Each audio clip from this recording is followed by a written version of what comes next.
I'm Nate Burleson, and you're listening to Stacking the Box.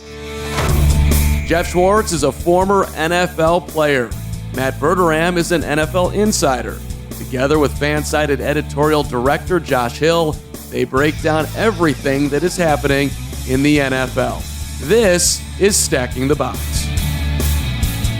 What's up, everybody? Stacking the Box. I'm Josh Hill. Matt Verderame. Got Geoff Schwartz. I had a good weekend, guys. The Bucs scored 55 points in LA, and they win. The Twins are in the playoffs. Verderame, you've got to watch the A's on Wednesday. I do. How you feeling about that? I'm nervous. I'm an Oakland A's fan, which is, I know, weird. There's a logic behind it, but I'm looking forward to that. The A's and the Rays, I think their combined payroll is like $10. So, looking forward to that game. The Chiefs won on Sunday. They put me through the 7 stages about 8 times over. That was not fun, but the end result was. So I'll take it. There you go. You should subscribe on iTunes, Google Play, just so you can hear Verderame cry next week when the A's get beat by the Rays. Because I know I will touch on it. Because, Verderame, you did say 44-28, the Chiefs were going to beat the Lions. And, Geoff, I don't think that was the score. It was not the score, and it was not the score that I predicted either. I thought this game would be close. I did not think that the Chiefs would struggle to win. I actually thought the Lions would backdoor cover this. I bet the Lions really early in the week at +7. It just felt like a down spot for the Chiefs, right? Big emotional win against Baltimore. Yeah. It's hard to play in Detroit. Not as bad as what James Jones said. I think it was. Like, it's not that bad, but like it's tough to play there just because it's not very rowdy. It's a little different for a dome. It's a flat roof, not a bubble roof. It's just weird playing there. And they went out. They made a ton of mistakes. The Lions should have won the game. But I'll contend this: great teams win games like that. We saw the Patriots beat the Bills that way. The Chiefs beat the Lions. If it was reversed, if the Bills and the Lions won, we'd be talking great about them. Look, you know what? So over the weekend, my daughter turned 2, so my parents flew into Chicago. Your dad we had a was here big party. for that. So my dad came into the office on Sunday. My father's the reason I'm a Chief fan. He die hard since the 60s. My father was going to try to open up one of the 7th floor windows if the Chiefs lost that game. Oh, my God. He was out of his mind at multiple stages of that game. Was losing control. Worse than me. Was just absolutely like when they fumbled and lost 3 fumbles in a quarter. Oh my God. He was ready to just drive back to New York at that point. Like, but the third one, he was apoplectic.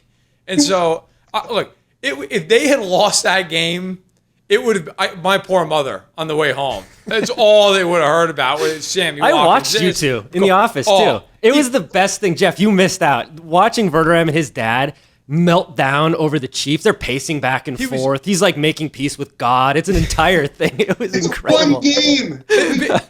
You don't look. My dad, like I'm bad, and he's not as vocal as I am during games, but he's so annoyed with turnovers drive him to no end, as do penalties. And watching that game, he was like, I just can't believe this is happening. This is unbelievable. How could you play this poorly? And then after the game, even when they won, it was just miserable. It's like, that's a terrible showing. They shouldn't be proud about that.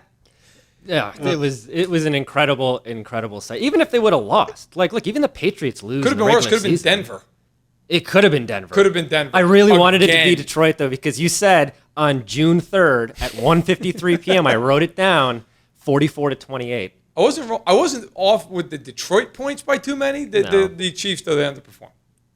But look, it is what it is. Ultimately, look, we're going to get into all this stuff and a lot more. I mean, it was a weird Sunday in the NFL. It was. Well, one thing that we did see, I want to get into quick, is we saw Dwayne Haskins play. So we got 3 rookie quarterbacks playing, and that got me thinking about rookie pranks. Geoff, do you have any good stories about rookie pranks from your days in the NFL? Yeah, so we did a couple of them in Carolina around Thanksgiving. So there used to be the big one a lot of teams did where they send the kids to go, like the rookies to go pick up a turkey at the hospital, not the hospital, pick up a turkey at the grocery store, and they'd mess with them at the grocery store. But we took it up to another level in Charlotte.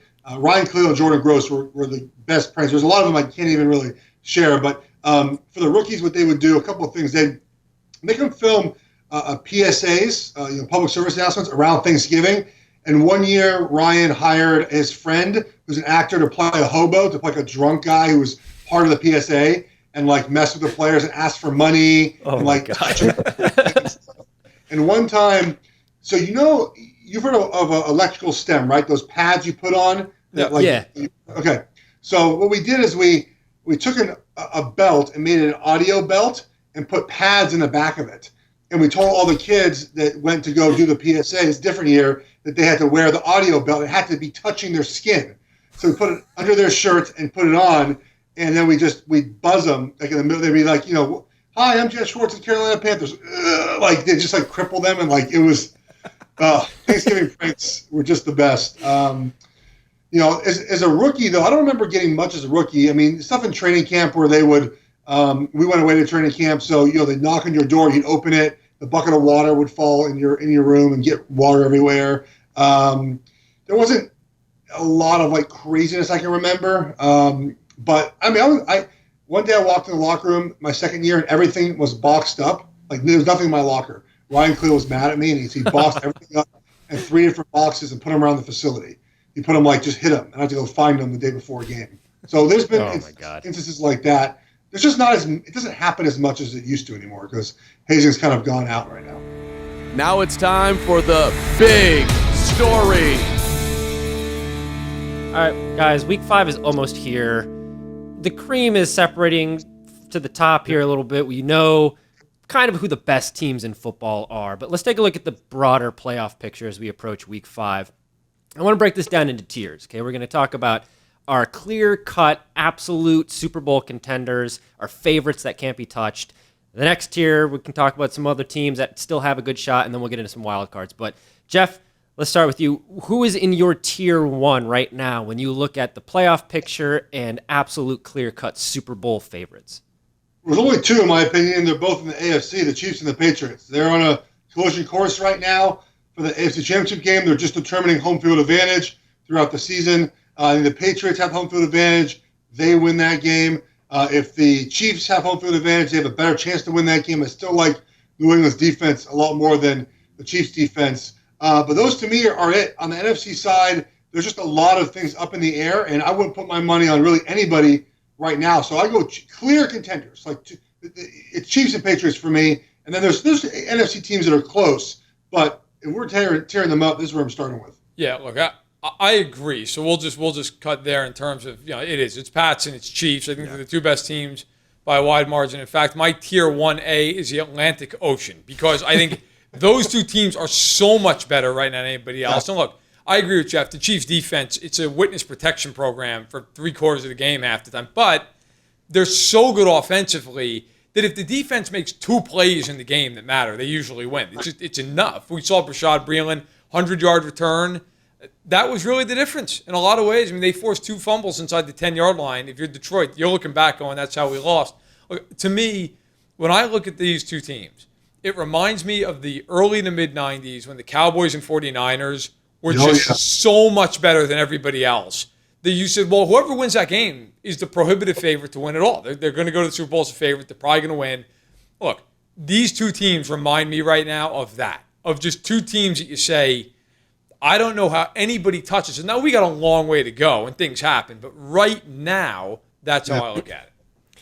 What about your next tier, the could-be Super Bowl contenders, teams that aren't really with the Chiefs, as Verderame established, there's an ocean between these, which I agree with, but who's on the other side of that ocean who's trying to, hop on the Mayflower and get over to the land where the Chiefs and the Patriots are at, Geoff? So these are 5 NFC teams. I do think that gap in AFC teams is so large. Yep.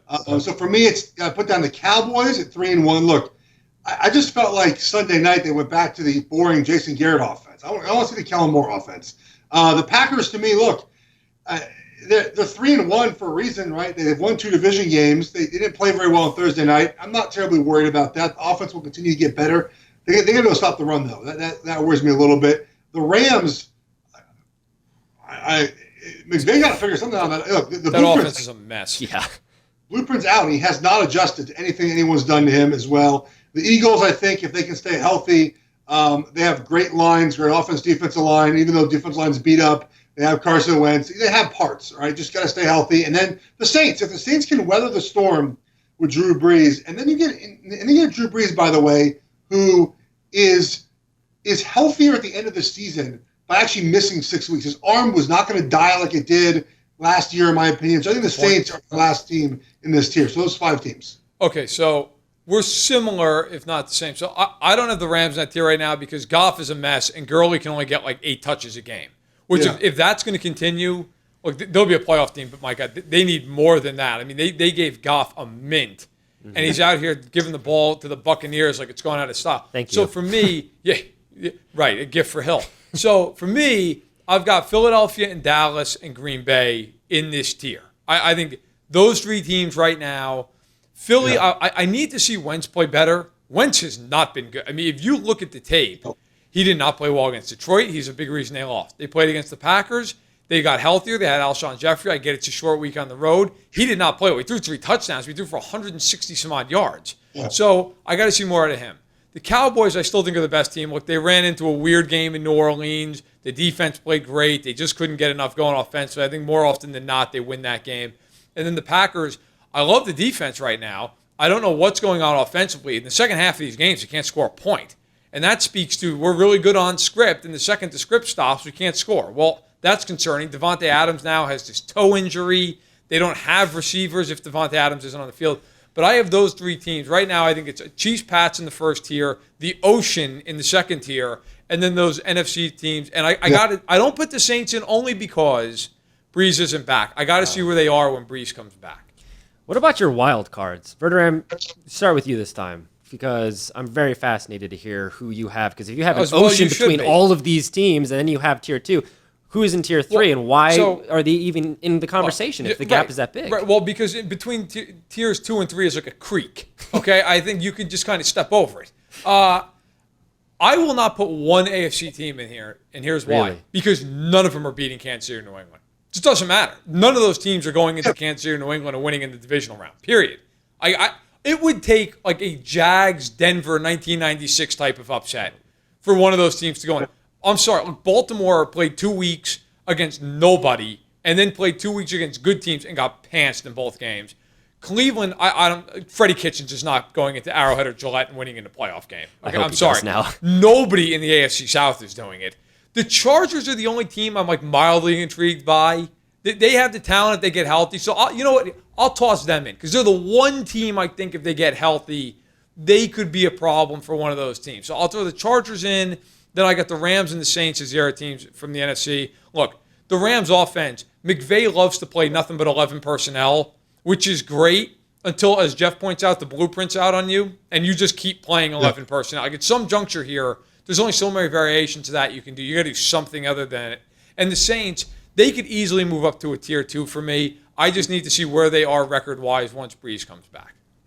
So I looked at this tier system, like wild card, actually like kind of making the wild card. Like none of these teams I have in this list are teams I would consider to win the Super Bowl, even remotely close, but just teams that should win their division or should be in the wild card. So I put the Browns in. Look, the Browns are going to win the North, in my opinion. Yep. I do not like the Ravens. I have not been on the Ravens all year. The Texans are probably winning the South just by default, having the best quarterback right now. They have a terrible coach, in my opinion. Gardner Minshew. The Niners and Seahawks, I kind of lump them together. I think we might get the wild card team or a wild card team out of the NFC West. The Bears, I think I don't know. Trubisky's not. I think we're going to see a little bit of a downward trend now that Chase Daniels is the actual starter. The defense have to hold on there. The Bills are 3-1. They still have 3 games left against the Dolphins and the Jets. Yeah. So I think they're a contender for the wild card. Then I put the Chargers in there as well. The Chargers should be an AFC wild card team. If not, then you're looking at maybe the Bills, Ravens, maybe. But I think it's going to be the Bills and Chargers will be the 2 wild card teams. I like the Bills as a wild card team for the exact reason you said. Look, they got the Dolphins twice and the Jets at home. But those are 3 wins locked down. I also think, an interesting team, you mentioned the Bears. And I almost put them in, but I just believe in 2019, you've got to have something at quarterback. I mean, you've got to be able to make some kind of a play, as Kirk Cousins has shown us on a weekly basis here. Like, at some juncture, you need to make a throw. Dude, their defense is unbelievable. If they even had league average play at quarterback. No, they don't. But they don't, right? Like, it's such a slog for them to throw for 200 yards in a game. It's just, I don't know, man. I think when they see teams that have real quarterbacks in the playoffs, as great as that defense is, you're probably going to give up 20, 23 points. And I don't know how the Bears score 23 points. They don't. I don't know, but we'll find out. Now on Stacking the Box, co-host of Good Morning Football and CBS NFL Today. He spent 11 years as a wide receiver in the NFL, Nate Burleson. We are really pleased to be joined by Nate Burleson, former NFL receiver and, of course, a co-host on Good Morning Football NFL Network, a show you cannot afford to miss. Nate, want to welcome you to the pod. How you doing this morning? I'm good, man. I'm glad to be on with you guys. Jeff is my guy. What's up, Jeff? I'm excited for the great season we got. I'm glad to have you on. But I see you're doing some extra TV now. Look at you. I'm doing extra TV. Last week, it might have been my my biggest week of my life when it comes to the media space. I interviewed JLo, which anybody born after 1975, JLo is everything you would want to see in a woman. And then after that, I did The Irishman, red carpet, where Al Pacino, he comes up and I introduced myself. He cuts me off and said, "Nate, I know who you are." And from there, I might as well just pee my pants on national TV. So, yeah, life is good, man. I'm working like crazy, but I'm enjoying it. Wait, look, we got to touch on, first of all, what you're doing right now, what you're promoting, and, of course, that is CBDMD, which is the only American CBD that is on the New York Stock Exchange. And so it's growing like wildfire. I want you to tell all the listeners, what exactly is that? Why are you involved with it? Why should they be involved with it? I try not to promote things. I try not to peddle product. I've been very aware of my brand and what I stand for since I've retired. And I left the game in 2014. And as of recently, I had a few brands approach me. Let's just be completely transparent. And there's a lot in the CBD space. And CBDMD reached out to me, and I was like, all right, I'll try it. I didn't smoke pot. I wasn't a big weed guy in the league. And I started to try it. And it made a difference. I wake up at 4 a.m. every day. And I have 5 jobs. And that is no exaggeration. I have 5 jobs. I'm really stressed. And it just relaxes me. It puts me in a space where I don't feel like I'm wearing the weight of the world on my shoulders. And that's just the mental space I'm in. Not to mention the 10+ procedures that I've had on my body. I got metal in my arm, metal in my knee. And if you use the topicals and use the capsules and all the products that they provide on a daily basis, it just makes me feel good. Like, let's cut to the real deal of it. You guys don't want to hear BS. You guys don't want to hear me telling you how you feel like Cheech and Chong or Method Man and Redman and how high. Nah, this isn't a movie. I just feel really good when I'm taking it. So that's how I feel about it. If you hear that and you're like, yo, I want to try it, then try CBDMD.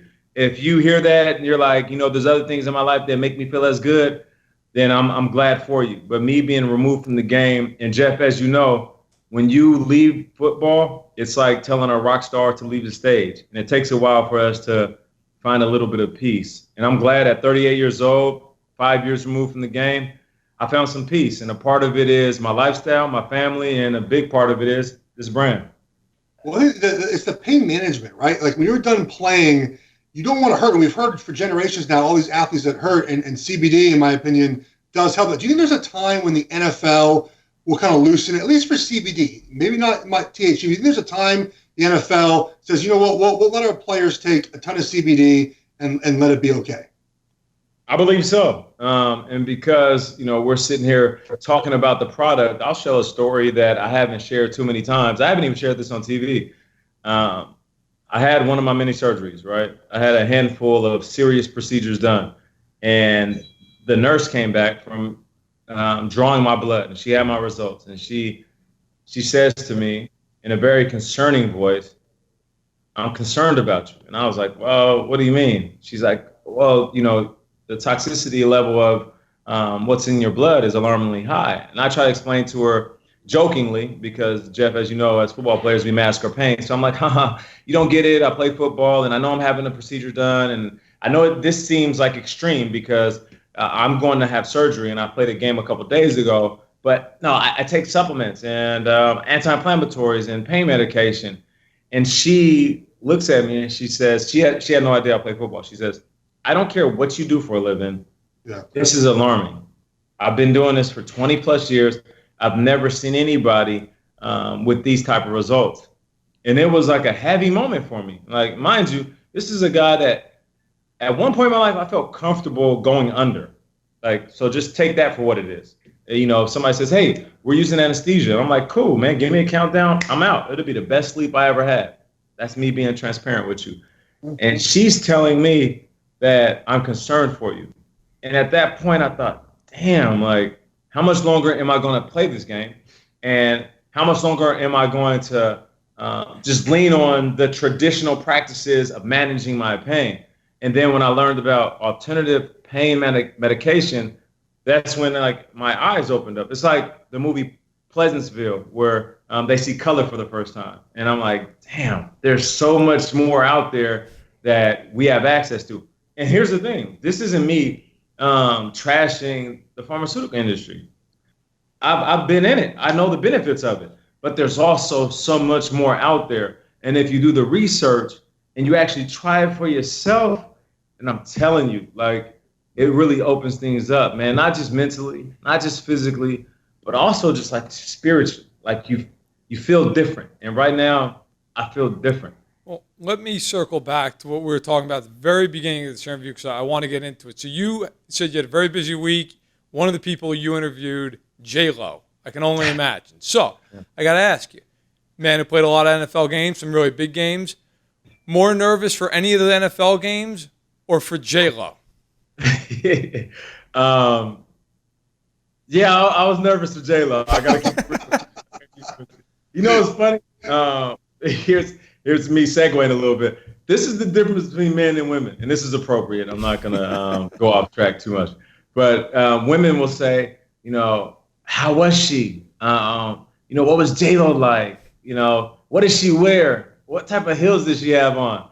And the majority of the questions sounded like the same thing of one question, which was from the guys. And they were like, hey, what did JLo smell like? And I'm like, out of all the questions in the world you could ask me, you're asking, first of all, I didn't get close enough to smell it. Second of all, Alex Rodriguez is off in the cut staring at me.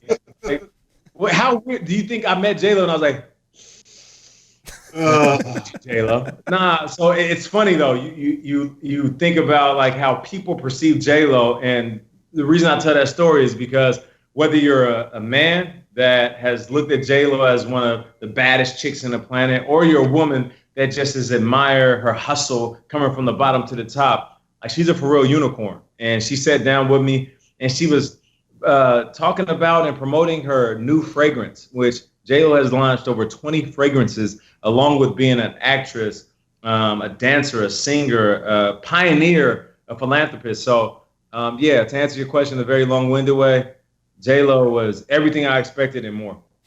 Oh, I'd be so nervous to interview here because we're used to playing football. We're not used to interviewing supermodels, celebrities like that. I'll get your thoughts on a couple of things that we saw this week, Nate. First, I think, and you play wide receiver, obviously, so you might have a better answer on this than me. I feel like the replay review for pass interference now is getting in the way of the game. And I think this is going to be a one-and-done kind of rule. I feel like it's too hard to tell in slow motion what's happening.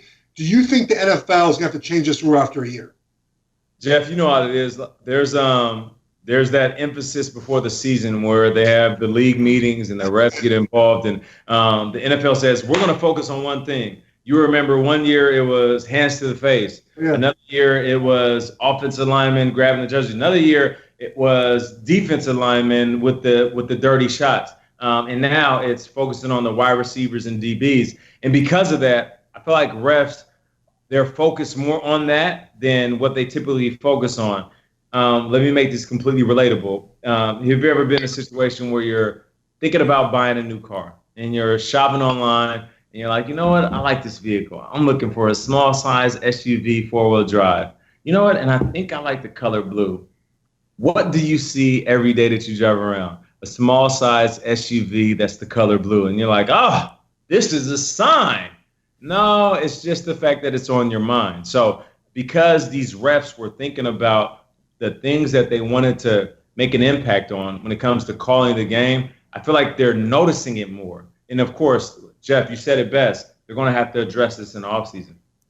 You know, you obviously, Good Morning Football alongside Kyle Brandt, Peter Schrager, Kay Adams. You guys discuss anything and everything in the world of football. And I'm curious right now, look, everybody feels the same way, right? Like Jalen Ramsey in Jacksonville, that's a situation where maybe his back's hurting him enough to keep him out of the game. Either way, it's kind of an odd look. He's always been able to play. Now he doesn't. Now he wants to be traded. He still feels that way, even though they're tied with every team in the AFC South for first place.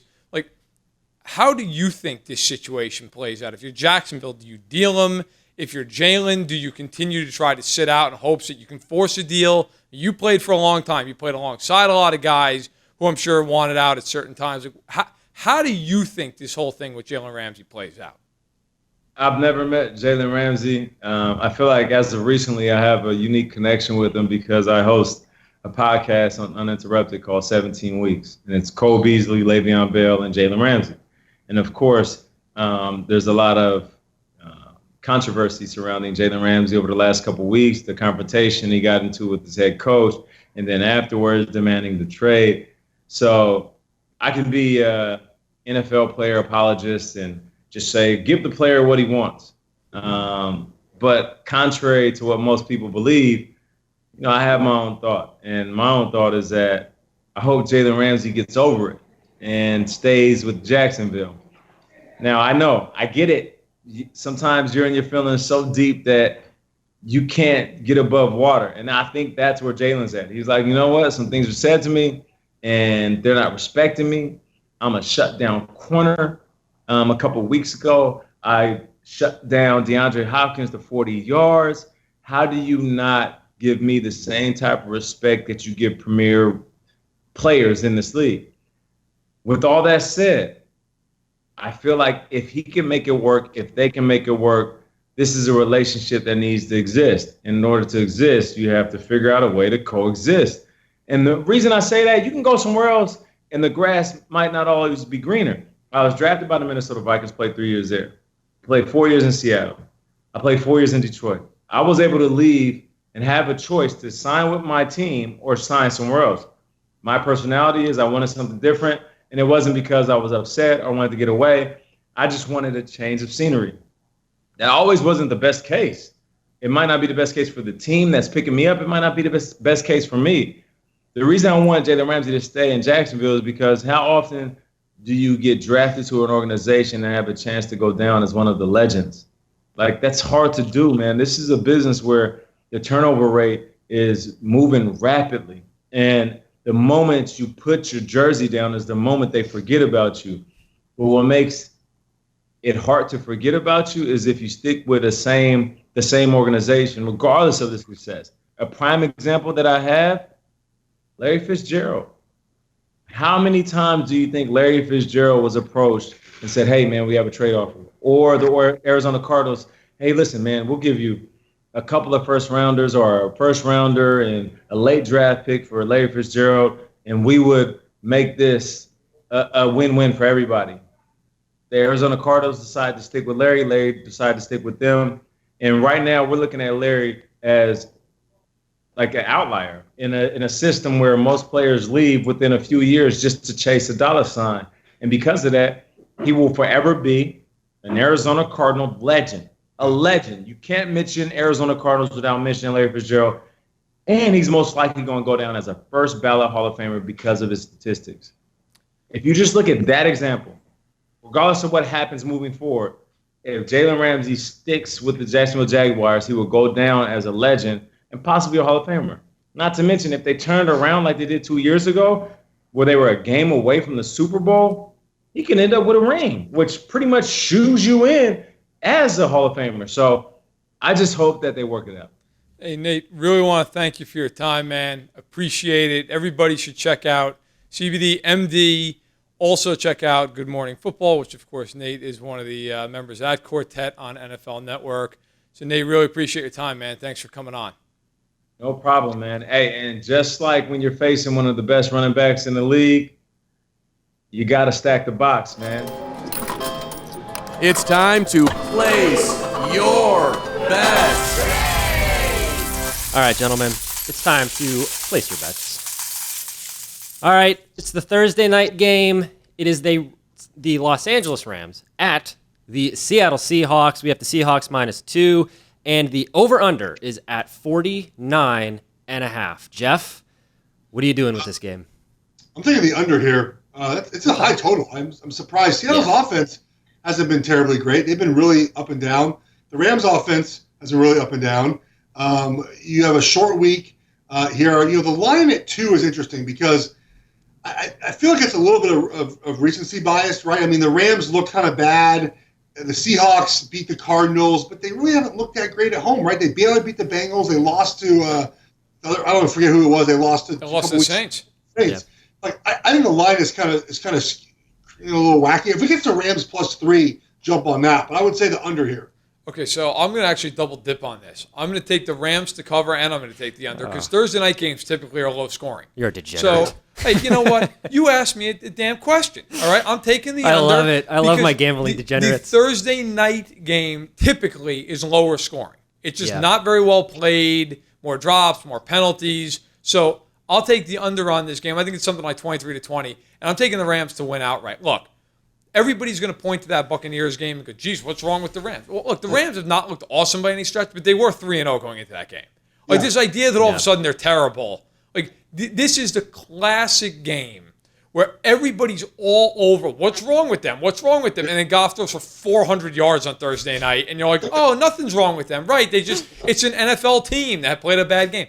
Give me the Rams to cover, to win, and the under in this one.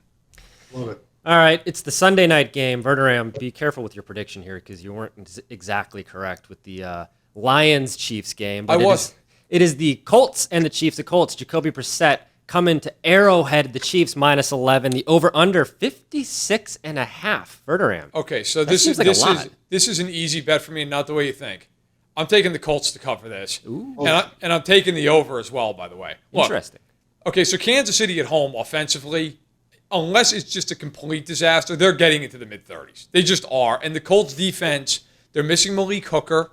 Okay, we'll see about Darius Leonard, who's in concussion protocol. The other problem the Colts have, though, is they're a strict zone team. And against Kansas City, that's a problem. And we saw why in the playoffs last year. Like that is Travis Kelce's going to go berserk in this game because it is so hard to deal with him. And without Hooker, and if Leonard doesn't play, I don't know how they deal with him. So I think the Chiefs will win the game. I think it's something like 38-30, somewhere in there. I think the Colts cover though. Look, this is again another example of if the Colts beat the Raiders, what is the line for this game? 7 points? Yeah. Right, exactly. So the line is just too high. I think Kansas is going to score a lot. I think they're going to win. But I think even if it's backdoor, the Colts are not a bad team. They had a horrible week. The only way I see the Chiefs covering this game is if Hilton can't play, and then all of a sudden then it becomes where they can't get an explosive play. But I think he probably will play, and so give me the Colts to cover, the Chiefs to win, and the over. I'll tell you why I like the +11 here, and I agree. This is way too high. The Colts could make the playoffs. It's way too high. Yeah. The Colts do one thing very well the Chiefs suck at, and that's run the football. And if the Colts stick to the run game, this is the important part. Stick to the run game, this game will stay close. The problem is, obviously, you get down 21-3 and you ban the run. If the Colts come out, first drive, put 7 on the board, they put the pressure on the Chiefs, 11 points is a lot in the National Football League. I like the Colts. All right, the Monday night game, which is hopefully going to be a little bit better than the Monday night games we've seen so far. What a train wreck the Monday night games have been. God, the Mason Rudolph show, you weren't impressed by that? I didn't watch it. I'm not even going to pretend that I watched it. Jeff did. Jeff watches every second of football. I did watch it. I did go to bed with 5 minutes left with the second half under still in doubt. Yeah. Well, hopefully this one keeps us up. I know it's going to keep up our video producer, Hunter Armour, because he's a 49ers fan. But the Browns at the 49ers. The 49ers are -3.5. The over-under is 46.5. Jeff, what's this game doing for you? At this line, I probably wouldn't touch it very much. I like the Niners in this game. I'd wait till hopefully this gets to 3. I have no idea if it's going to get to 3. Am I supposed to bet everyone in this segment? I never know in these segments. You can. You don't have to, but you probably should. I lean Niners here at 3 if I can get 3. If it's at 3.5, I'll take the Browns. But again, I don't really love taking the Browns here. So I'd pass on this or take the Niners if it gets to 3, which I think it will. So I'll take the Browns to cover. I think the Niners win a close game, though. The Niners are coming off a bye, and they get the extra day as well because it's Monday Night Football, so that's a lot of rest. The Browns had to play at Baltimore last week. Now they go all the way across the country to play San Francisco. I think the 49ers are good. I don't think they're great. I don't think they're winning the Super Bowl, anything like that. I'm not trying to go nuts here, but I do think they're good. And I think the Browns are going to be Jekyll and Hyde all year because I don't know what you're getting from Kitchens in terms of game plan every week. I don't think Nick Chubb's breaking off an 88-yard run every week. I don't think the Ravens are good. I think they're okay. I think the Ravens are an 8-9 win team, but when I say good, I don't think they're what some people thought after 2 weeks where they thought this team could win a Super Bowl. So to me, look, I'm impressed by what Cleveland did. I do think this game's tight. I think it's one of the better games of the week. And I agree with what Jeff said earlier. I think the Browns are going to win this division overall, so I'm not knocking them. But give me the 49ers in this game to win, the Browns to cover. All right, we're going to buzz through some of the Sunday slate games, starting with the Vikings and the Giants, one of the early games in that noon, 1 o'clock window. The Vikings -6. The over-under is 45. It's Kirk Cousins versus Daniel Jones.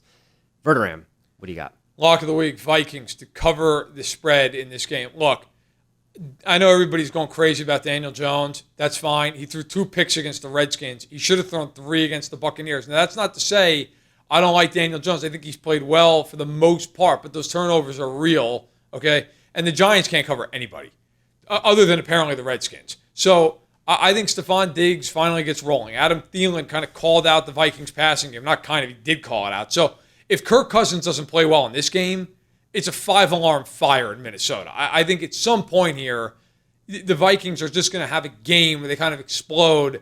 I think this is the game. Look, the Vikings are a much better team on both sides of the football. They have to win this game. I think they win, and I think they win big at MetLife. I want the Giants here +6. I'll tell you why. I believe this is true. Now, the Giants are 2-2. I get it. But under Mike Zimmer, the Vikings have won a single outdoor game against a team with a winning record. That's true. Wow. And I don't know, the Giants don't have a winning record, but they're playing better now. I actually would assume they might have a winning record if they had Daniel Jones playing against the Bills. I think that was a very game that they could have won. Josh Allen didn't play terribly well in that game. So I think 6 is a lot of points here for a confident Giants team. I do not trust the Vikings. They're calling plays like it's 1950 right now. They're not calling plays with the 2019 offensive playbook that works. So give me the Giants. This is a game that I probably will actually bet. I don't know if I'm going to bet the other ones, but I'm going to bet for sure the Giants. I think I already did. Took them at +5, but if it's 6 now, I'll go take another piece at that. Jeff and I are at major odds considering it's my lock of the week, and Jeff's putting down actual money. So we'll see how things play out. Not my lock of the week though. I don't know if I have one quite yet. Oh, Verderame's got the lock of the week. We'll see. We'll check the receipts again next week because Verderame. Yeah, this will be where the Giants win by 30 points since I went on the record so emphatically. Verderame's going to have to sit this segment out next week. All right, next game, Bucks at the Saints. Another early game. Saints are only -3 at home against Tampa Bay, and the over-under is 47. Jeff, what do you got with this one? So I don't like that. This is a stay away game. I don't know what to make of the Bucks after that win. It was a great win, obviously, but it feels a little fluky. Yeah. The Saints' offense has not been terribly great. They won with 4 field goals the other night. Are they going to be better against the Bucks? This is a game I just would say I'm good and pass. Okay. So I will, in real life, pass absolutely because I don't get it. But they're stacking the box. This isn't some weak nonsense. So I'm going to make a call. Right. I'm not going to sit on the sidelines. So I will take the Buccaneers to cover in this game. I think this game's really close. I also would lean toward the under. Like I think everybody thinks of New Orleans and Tampa is really high offense or high octane offenses, and Tampa certainly has been. The Saints are not that with Teddy Bridgewater. They can't score like this. Look, they scored offensively. They scored 19 points up in Seattle, and they scored 12 without a touchdown against Dallas. So, and the Tampa Bay defense has played much better this season with Todd Bowles as a coordinator. And I can tell you right now, they are going to blitz the daylights out of Bridgewater in this game. That's coming. So I see this as a relatively low scoring, 20-17, 23-20. So I would take the under if I had to take anything at all. And then I think the Bucs cover. They might even outright win. The Buccaneers, if not for a missed kick in week 2, are 3-1 right now. So I think the Bucs are better than people realize. I think it's a really interesting game. Well, we'll find out whether or not I'm on this segment next week because I have just skipped it because the Bucks broke my heart. We'll go across the pond. Speaking of oceans, Verderame, across the ocean to London, the Bears and the Raiders. The Raiders should stay on the other side of the ocean. Don't come back. The Bears are -4.5 with Chase Daniel under center, and the over-under is 40.5. Jeff, You don't have to do a British accent when you do this, but what's your pick? I wasn't playing on it. Under here easily, right? I mean, look, Chase Daniel's now starting his second game. Not starting, he's now playing his second game of the year. He's a backup quarterback for you. I like Chase a lot. Backup for a reason. And defensively, we know the Bears are special. I don't really trust Oakland. I know they had that big win, but their offense still is blah. And the Bears know they have to win with their defense. Plus, games tend to be low scoring over there. Sometimes bad turf. I'm going with the under here. I feel better taking it, but that means they're probably going to score 1,000 points. No, listen, I'm with you 100% here. Yeah. Not to be boring. The under, I hit the under so hard it just broke my phone. Look, this game, the Raiders, if they crack 10 points, I'd be shocked. Right? This has all the makings of a Khalil Mack, 6 sacks, 2 forced fumbles, a pick, the revenge game. Oh, it's going to be, and he's not even hiding it. All week long, he's been talking about, I can't wait for this game, circling this game. Him against Trent Brown is going to be fantastic, and I'm putting my money on Mack. Nothing against Trent Brown, but I wouldn't put Mack against anybody and not take him having the advantage. Also in this game, look, I'm just going to go out and say it. I think they're better with Chase Daniel than they are Trubisky right now. I don't know if that's the answer for forever, because as teams start to get used to it, I think that changes a little bit. But right now, it's a little bit of a shot in the arm. It's something different. I think Trubisky long term is probably the better bet for them. But right now, I don't think it's the worst thing in the world for the Bears to have Chase Daniel under center. Last one that we got here, it is America's Game of the Week. 2 iconic franchises, the Packers and the Cowboys, getting together in Dallas to do this. We've got the Cowboys -3.5, the favorites. Yeah. And we have the over-under here, 46.5. What do we got, Jeff? I'm going with the Packers +3.5 here. The Cowboys showed against the Saints that they might not be quite there yet against the better defenses. Matt Pine had a couple more days to prepare this defense. I just think that national TV game. I'm trusting Aaron Rodgers to do what he can do. I think the 3.5. I like that hook right there. If it was 3 or 2.5, I might take the Cowboys. But 3.5, give me the Packers. Yeah, that extra half point's huge. So I would also take the Packers to cover. I think Dallas wins a really tight game. I think probably by about 3 points. So I will take the Packers to cover. Wouldn't be shocked at all if they win. I'm also going to take the over in this game. I know conventional wisdom kind of says it should be an under game. Both teams have good defenses. Tyron Smith is missing for Dallas. Michael Gallup might be missing. Devontae Adams is probably missing with turf toe. But whenever those games, when you look at them and you say, well, nobody's going to be able to score, I trust the quarterbacks in this game. It's a big game. It's almost standalone at 4 o'clock Eastern. The only other game is the Chargers and Broncos. I'm not sure that's a football game. Nope. So I think this is a kind of game where Rodgers just goes berserk and he elevates everybody around him. I think it's going to be a 30-27 type of game. But give me the Packers to cover, the Cowboys to win, and the over. All right, betting's closed, gentlemen. We'll see next week whether we are up or down. We'll find out. But let's go ahead and see what we've got going on in Week 5. It's time for In or Out. All right, it's in or out. You tell me if you're in on this statement or if you're out on it, and I need a good explanation why. Don't skirt away from it.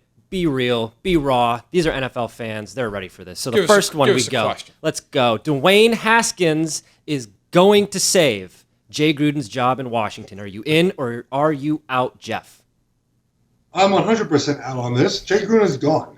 There's no even if Haskins plays semi well, really, they're dumpster fire right now. He's not saving his job. He's got to play like Pat Mahomes for the next 13 weeks for him to keep his job. He's gone, way gone. Okay, so let's not even be boring. Out 100% as well. But also, look. So about a month and a half ago, I wrote an in-depth piece about the Redskins and the dysfunction, which God knows, listen, a million people have written about the dysfunction. But I talked to sources within the league and just got a litany of quotes, some of which I can't even use on here with the profanity. But a lot of it centered around, look, as long as Bruce Allen's there, the Redskins are going to be a disaster because he's always in Dan Snyder's ear basically telling him, this is what you ought to do. That's what you ought to do. So they can fire Jay Gruden all they want.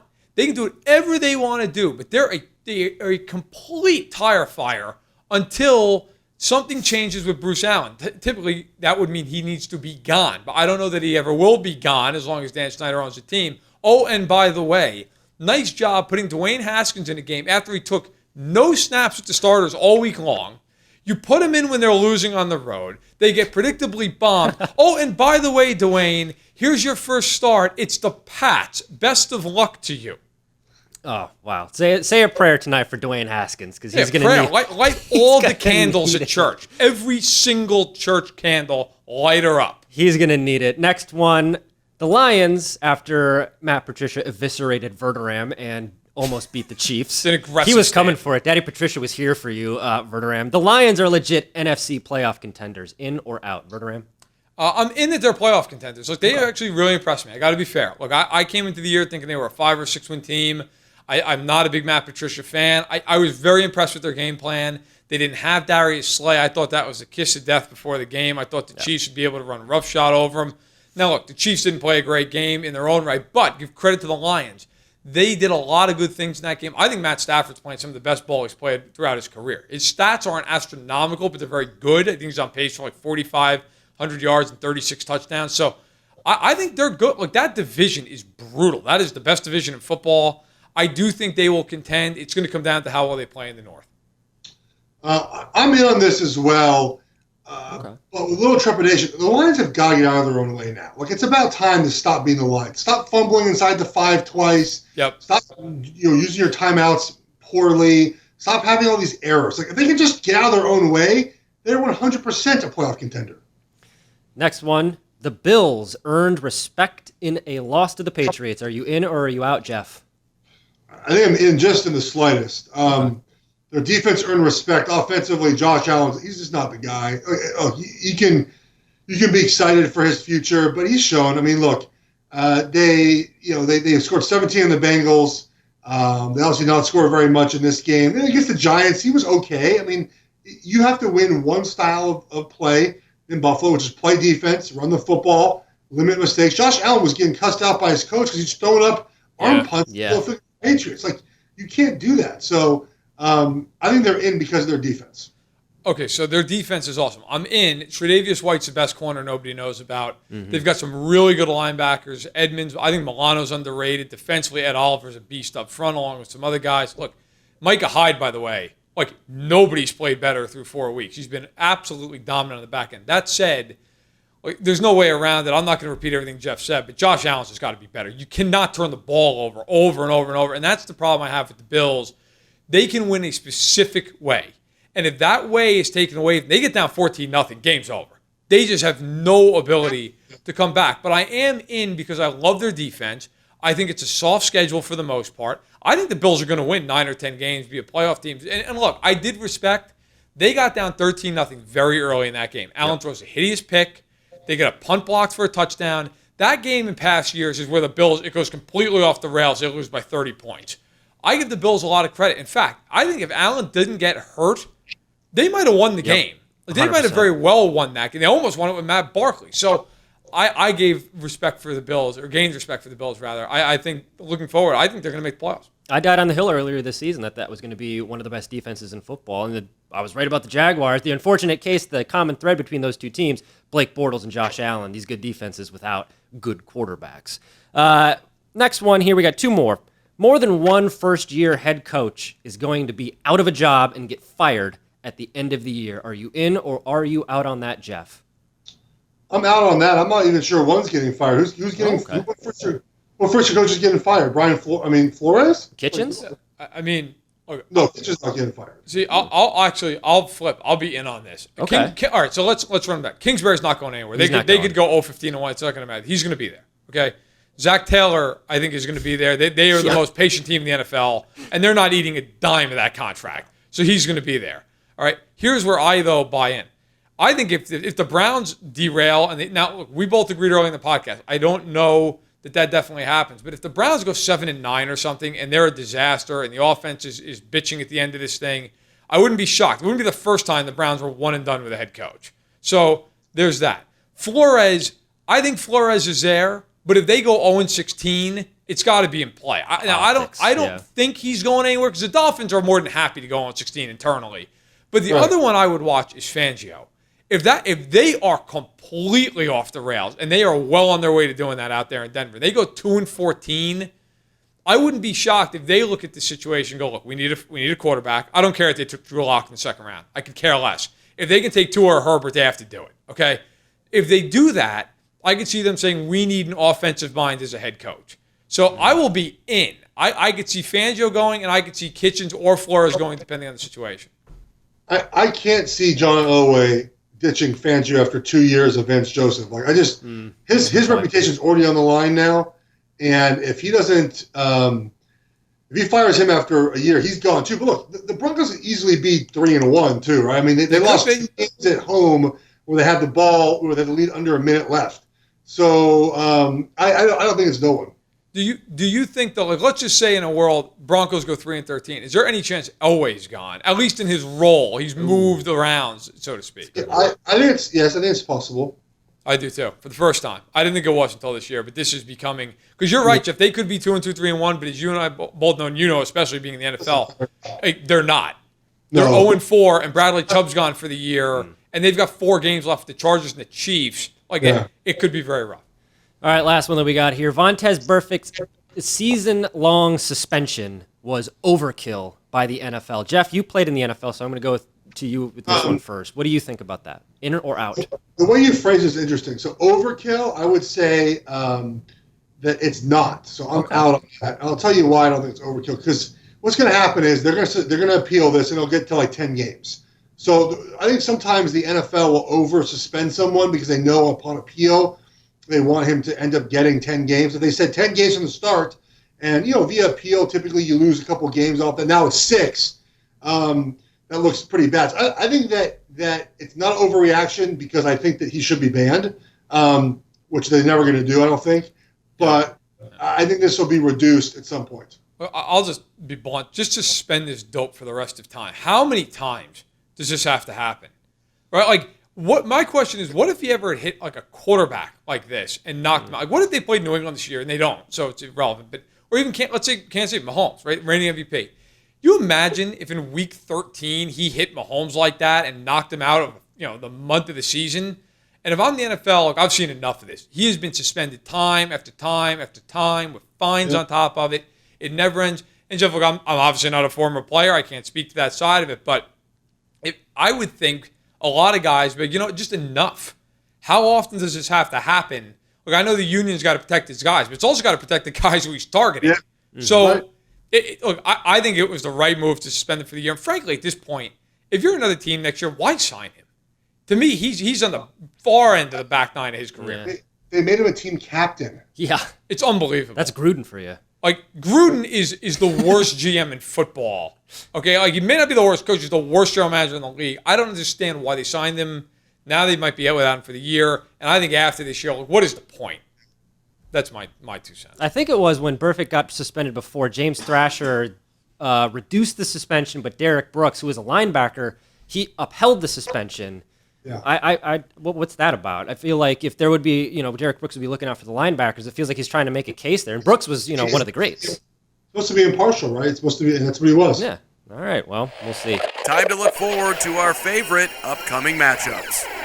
All right. Week 5 is almost here, and we'll wrap up by taking a look into our crystal ball and seeing what we are most excited about. Verderame, I'm just going to tee you up on this one. Bill O'Brien next week. Yeah, listen. What are you looking forward to? So this is not what I'm excited about. This is just something that has to be said. They gave up 62 sacks last year, which is the highest mark in the league.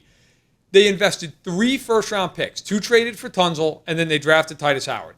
They sent a second-round pick as well in that deal, and they drafted Max Sharping. Okay, they are now on pace to give up 72 sacks. Now, look, I get it. Okay, Watson sometimes he dances around the pocket too much. Whatever. It's still ridiculous. There were like 4 of them this week. They were on Watson. Look, and there's no arguing. Look, I totally agree with you. I mean, there are times with Watson where he drifts too far back. He holds onto the ball for too long.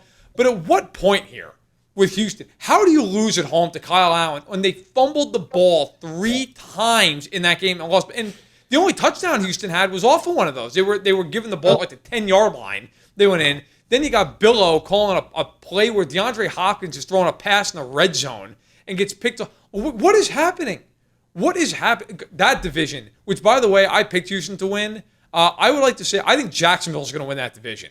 Yeah. Okay, no, Minshew is not Watson, right? Minshew can play. Like, Minshew's a real quarterback on that team. Their defense is terrific. I think Marrone is heads and tails better than O'Brien as a head coach. Like, Give me Jacksonville all day and half the night right now. And they almost, I mean, literally within an inch, they almost beat Houston in week 2. If that happened, we're sitting here looking at this going, man, they got a 2-game lead on it. Yeah. It didn't, whatever. The point is, Houston's more talented than these other teams, but it just doesn't matter because the coach is a train wreck. And the offensive line, my God, look, Jeff, you ought to come out of retirement. 2-year deal, $16 million, like fully guaranteed. Like, step in. You need to step up and help out because nobody there can block. Nope. It's unbelievable. So the thing I'm looking forward to this week the most, I think, is that Cowboys-Packers game. Because we might get a much clearer picture now of who the favorite in the NFC is. If the Packers go into Dallas and win that game against a good Dallas team, they're the favorite right now. If Dallas beats a good Packers team, especially by 10 points, well, they're easily the favorite in the NFC as well. So I think that game, to me, will give us a much clearer picture of how the NFC might play out. So I'm looking forward to that game. All right, we'll have to see next week. We will be back next Tuesday with Stacking the Box. Remember to subscribe on iTunes so you don't miss that notification. You can also hear me cry about the Buccaneers. I'm sure Verderame will be pretty upset about the A's next week. Check in for that. Jeff's living the good life, though, so you can check. If you want the happiness, check in the show, subscribe, leave a 5-star review. If for nothing else, Jeff's positivity and his happiness. We'll do this again next week, fellas. This podcast is brought to you by FanSided. Join our community of over 300 sites from sports to pop culture and everything in between.